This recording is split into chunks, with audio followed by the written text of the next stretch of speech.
ದಿನಾ ಲಂಚ್ ಬಾಕ್ಸ್ಗೆ ಏನಪ್ಪ ಮಾಡೋದು ಅಂತ ಯೋಚನೆ ಮಾಡೋರು ಈ 10 ನಿಮಿಷದಲ್ಲಾಗೋ ಪುದೀನ ರೈಸ್ನ ಟ್ರೈ ಮಾಡಿ. ಫ್ಲೇವರ್ಫುಲ್ ಆಗಿ ಲಂಚ್ ಬಾಕ್ಸ್ಗಂತೂ ಪರ್ಫೆಕ್ಟು.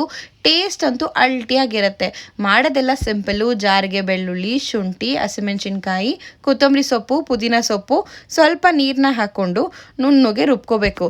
ಕಡಾಯಿಗೆ ಒಂಚೂರು ಎಣ್ಣೆ, ತುಪ್ಪ, ಸಾಸಿವೆ, ಜೀರಿಗೆ, ಕಡಲೆ ಬೀಜನ ಹಾಕಿ ಫ್ರೈ ಮಾಡ್ಕೋಬೇಕು. ಹಾಗೆ ಕಡಲೆಬೇಳೆ, ಉದ್ದಿನಬೇಳೆನ ಹಾಕಿ ಇನ್ನೊಮ್ಮೆ ಫ್ರೈ ಮಾಡಿಕೊಂಡು 2 ಮೀಡಿಯಮ್ ಸೈಜ್ ಈರುಳ್ಳಿ, ಕರಿಬೇವಿನ ಸೊಪ್ಪನ್ನ ಹಾಕ್ಕೊಂಡು ಫ್ರೈ ಮಾಡ್ಕೋಬೇಕು. ಈ ಸ್ಟೇಜಲ್ಲಿ ರುಬ್ಬಿರುವಂಥ ಮಸಾಲೆನ ಹಾಕ್ಕೊಂಡು ಉಪ್ಪು, ಅರಿಶಿನ ಪುಡಿನ ಹಾಕಿ ಮಸಾಲ ಎಲ್ಲ ಎಣ್ಣೆ ಬಿಟ್ಟು ಹಸಿ ವಾಸನೆ ಹೋಗೋವರೆಗೂ ಫ್ರೈ ಮಾಡ್ಕೋಬೇಕು. ಉದ್ರುದ್ರಾಗಿ ಮಾಡಿಟ್ಟಿರುವಂಥ ಅನ್ನ, ರಾತ್ರಿ ಅನ್ನ ಉಳಿದಿದ್ರು ಕೂಡ ಈ ಥರ ಮಾಡಿಕೊಂಡ್ರೆ ಸಖತ್ ಟೇಸ್ಟಿ ಅನಿಸುತ್ತೆ.